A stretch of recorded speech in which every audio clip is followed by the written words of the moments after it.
compone de una serie de sucesos fisiológicos que se dan desde el comienzo de un latido hasta el comienzo del ciclo. Lo más impresionante es que todo esto sucede en menos de un segundo, sucede en 0.8 segundos exactamente. El ciclo cardíaco se divide en dos fases. Tenemos la sístole y tenemos a la diástole. La sístole es el periodo de contracción del corazón en donde se bombea la sangre hacia el organismo. Y entre las fases que componen la sístole contamos con la contracción isovolumétrica y la eyección. Luego tenemos a la diástole, que es el periodo de relajación que permite al corazón recibir sangre.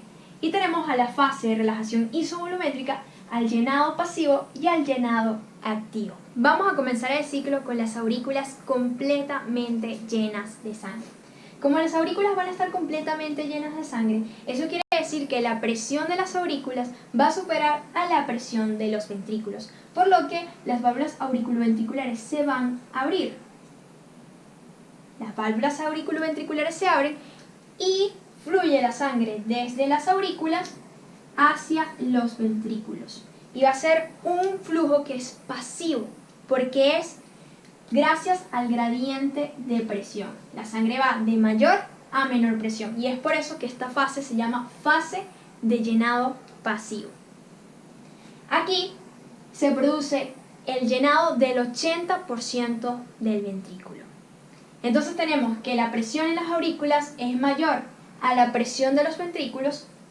Se produce la apertura de las válvulas auriculoventriculares, están cerradas las válvulas sigmoideas, la sangre fluye de aurículas a ventrículos y se produce el llenado del 80% del ventrículo.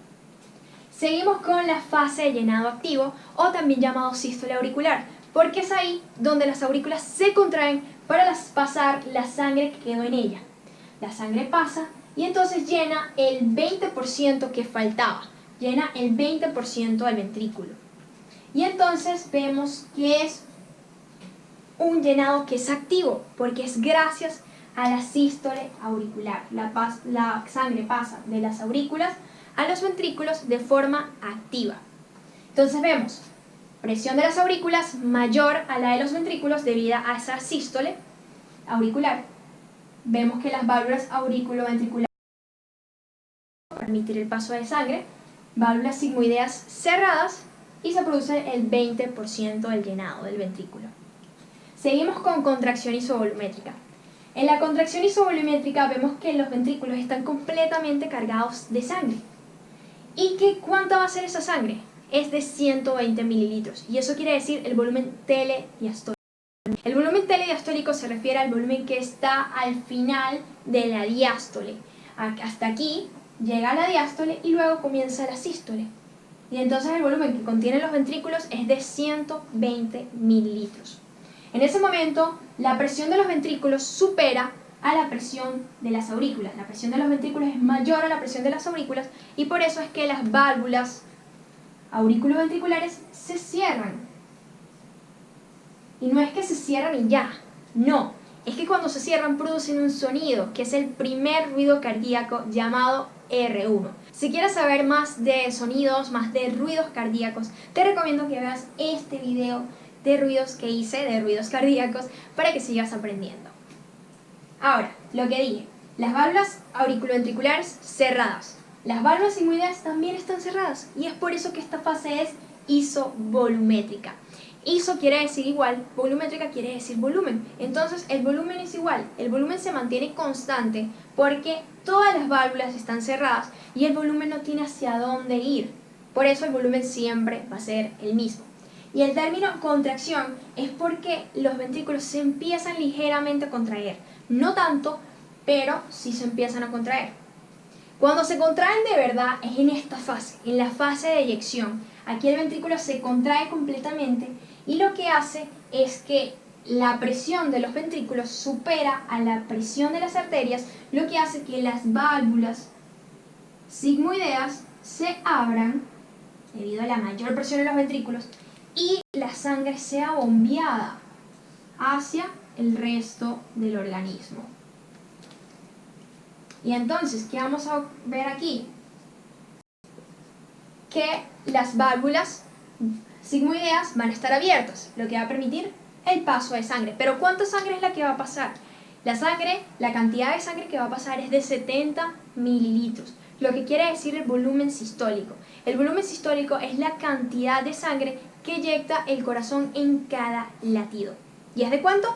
70 mililitros. Entonces vemos presión en los ventrículos mayor que la presión en las arterias, lo cual origina en la apertura de las válvulas sigmoideas, las válvulas auriculoventriculares cerradas, porque no queremos que fluya la sangre hacia las aurículas, y la sangre entonces fluye hacia las arterias y es un volumen de ¿cuánto? De 70 mililitros.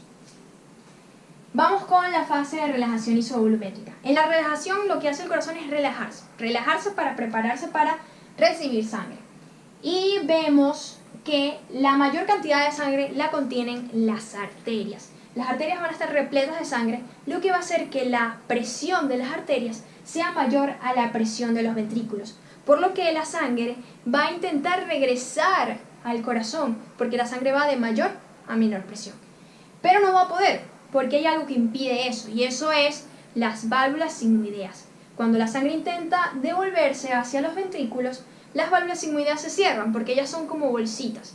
Y ese cierre es lo que produce el segundo ruido cardíaco, o también conocido como R2. Entonces vamos a cerrar las válvulas aquí y listo. Las válvulas sigmoideas entonces se encuentran cerradas. Las válvulas auriculoventriculares también, y es por eso el nombre de isovolumétrica. ¿Por qué? Porque el volumen se mantiene constante, porque no se va a desplazar hacia ningún lado. Si se dan cuenta, cada vez que dice isovolumétrica es que se produce el cierre de una válvula y que eso produce un ruido cardíaco.